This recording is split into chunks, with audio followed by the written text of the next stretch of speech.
Hello అండి అందరికీ wife of సూర్య కథకు స్వాగతం. ఈ కథను పూర్తిగా వినిన తర్వాత మీకు నచ్చినట్లయితే తప్పకుండా లైక్ చేయండి. అదేవిధంగా సబ్స్క్రైబ్ చేసుకుని మన ఛానల్ని ఎంకరేజ్ చేయవలసిందిగా మనస్ఫూర్తిగా కోరుకుంటున్నానండి. ఈ కథకు సంబంధించిన మిగిలిన అన్ని పార్ట్స్ కూడా మన ఛానల్లో ప్లేలిస్ట్లో సేవ్ చేయబడి ఉన్నాయండి. ఒకవేళ మీకు ఇంట్రెస్ట్ అయితే కనుక వెళ్ళి చెక్ చేయొచ్చు. మరిక ఆలస్యం చేయకుండా కథలోకి వెళ్దాం. సూర్య వెళ్ళిన తరువాత చందుకి అతడి నుండి ఎటువంటి ఫోన్ కాల్స్ రావు. ఏంటినా గుజరాత్ చేరుకున్నారా లేదా? కనీసం ఫోన్ చేయలేదు. సరే, నేనే ఒకసారి చేసి చూస్తాను అనేసి ఆమె సూర్య నెంబర్కి డయల్ చేస్తుంది.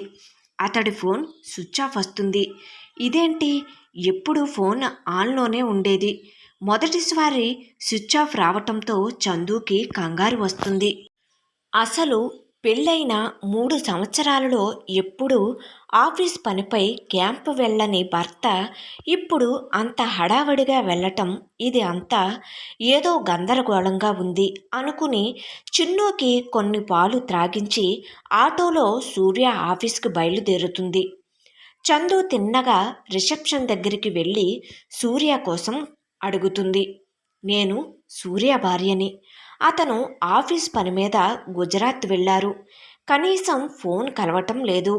దయచేసి ఆయన వెళ్ళిన చోట ఫోన్ ఉంటుందిగా, ఒకసారి కనుక్కోండి ప్లీజ్ అంటుంది దీనంగా.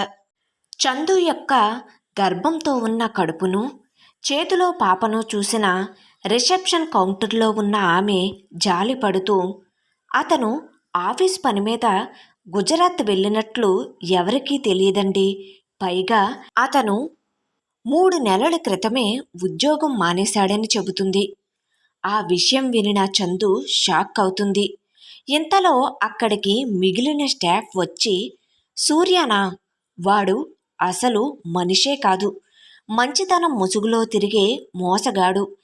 ఎందరినో నమ్మించి నిలువునా ముంచేశాడు. వాడి మాటలు తేనె పూసిన కత్తిలా ఉంటాయి. ఎవరినైనా ఇట్టే నమ్మించేస్తాడు. కానీ లోపల మాత్రం క్రూరమైన మనసు ఉంటుంది. డబ్బు కోసం ఏదైనా చేస్తాడు అని కొంతమంది చెబుతారు. అవును, అతను ఆఫీసులో చాలామందిని మోసం చేశాడు. ప్రాజెక్టుల పేరు చెప్పి డబ్బులు తీసుకుని తిరిగి ఇవ్వలేదు. అమ్మాయిలను వలలో వేసుకుని వాడుకున్నాడు. వాడి వల్ల చాలామంది జీవితాలు నాశనమయ్యాయి. వాడి జాబితాలో భార్యగా మీరు కూడా చేరినట్లు ఉన్నారు. నిజం చెప్పాలంటే వాడు ఎప్పుడో ఇక్కడి నుండి వెళ్ళిపోతాడని మాకు తెలుసు. ఇలా మిమ్మల్ని మోసం చేసి వెళ్ళిపోతాడని మాత్రం ఊహించలేదు. పాపం, మీ తల్లిదండ్రులు వాడి మాటలు నమ్మి మీకు పెళ్లి చేసినట్లు ఉన్నారు. మొత్తం కుటుంబాన్నే మోసం చేశాడు. కానీ మీరు ధైర్యంగా ఉండండమ్మా. ఇలాంటి వాళ్ళ గురించి బాధపడటం అనవసరం. వాడు ఎక్కడున్నా బాగుపడడు అని మరికొంతమంది అంటారు. సూర్య గురించి ఆఫీసు సిబ్బంది చెప్పిన మాటలు విన్న చందు గుండె పగిలినట్లవుతుంది. తన భర్త తనను మోసం చేశాడని, ఇకపై అతను తిరిగి రాడని ఆమెకు అర్థమవుతుంది. అతడు ఇంతటి మోసగాడని దిగ్భ్రాంతికి గురవుతుంది.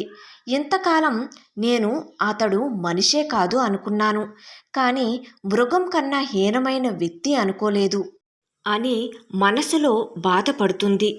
ఆమె గొంతు మూగపోతుంది. నా జీవితాన్ని నాశనం చేశావు సూర్య అని మనసులో గట్టిగా అరుస్తుంది. ఆఫీసులోని అందరూ ముఖాలలో తనపై పాపపై చూపిస్తున్న జాలి సానుభూతిని చూసి అక్కడి నుండి ఏడుస్తూ బయటకు వచ్చి తిరిగి ఆటోలో ఇంటికి చేరుకుంటుంది. ఇంటికి వెళ్ళేసరికి అపార్ట్మెంట్ ఓనర్ రెంట్ కోసం వచ్చి ఉంటాడు. ఇంటికి వెళ్ళిన చందు అతడిని చూసి, నమస్తే బాబాయ్ గారు అంటుంది. ఆ చందు, ఏందమ్మా ఇది? 3 నెలలు కావస్తుంది, ఇంకా రెంట్ పే చెయ్యలేదు. ఇలా అయితే ఎట్లా అంటాడు. ప్లీజ్ బాబాయ్ గారు, మరొక 2 రోజులు నాకు టైం ఇవ్వండి, నేను మొత్తం రెంట్ పే చేసేస్తాను అని ప్రాధేయపడుతుంది. ఆ మాటలు వినిన పక్కింటి ఆవిడ వచ్చి, ఎంతకాలం ఆగారుగా, మరొక 2 రోజులు మాత్రమేగా గడువు అడుగుతుంది, ఇచ్చేస్తుంది లేండి అంటూ చందుకి సపోర్టుగా మాట్లాడుతుంది ఆమె. ఆ ఆ, అదేలే, నాకు కూడా చందు మొహం చూస్తే గట్టిగా అడగాలి అనిపించదు, నా కూతురు మాదిరి అనిపిస్తుంది అని చెప్పి అతడి జేబులోంచి చాక్లెట్స్ను తీసి చిన్ను చేతికి అందిస్తాడు. తరువాత తాళం తీసుకుని లోపలికి వెళ్ళి సోఫాలో కూలబడి తన తలరాతను తలుచుకుని కుమిలి కుమిలి ఏడుస్తుంది చందు. ఇంతలో పెద్దావిడ టిఫిన్ తీసుకుని వచ్చి, చందు, అమ్మా చందు అంటూ లోపలికి వస్తుంది. దా, ప్రొద్దుట ఎప్పుడో బయటకు వెళ్ళావు, ఈ సమయం అయ్యింది, ఈ టిఫిన్ తిను, ఒట్టు మనిషివి కూడా కాదు అని ఆమె అంటుండగా చందు ఒక్కసారిగా ఆమెను కౌగిలించుకుని ఏడుస్తూ జరిగిన విషయమంతా చెబుతుంది. ఊరి దుర్మార్గుడా, ఎంత పని చేశావురా అని ఆమె ఆశ్చర్యపోతూ బాధపడవద్దని చందుని ఓదారుస్తుంది. తరువాత ఆమె ఇంటికి వెళ్ళిపోతుంది. ఆ రోజు రాత్రి సూర్య చేసిన మోసం గురించి తలుచుకుని ఏడుస్తూ ఉంటుంది చందు.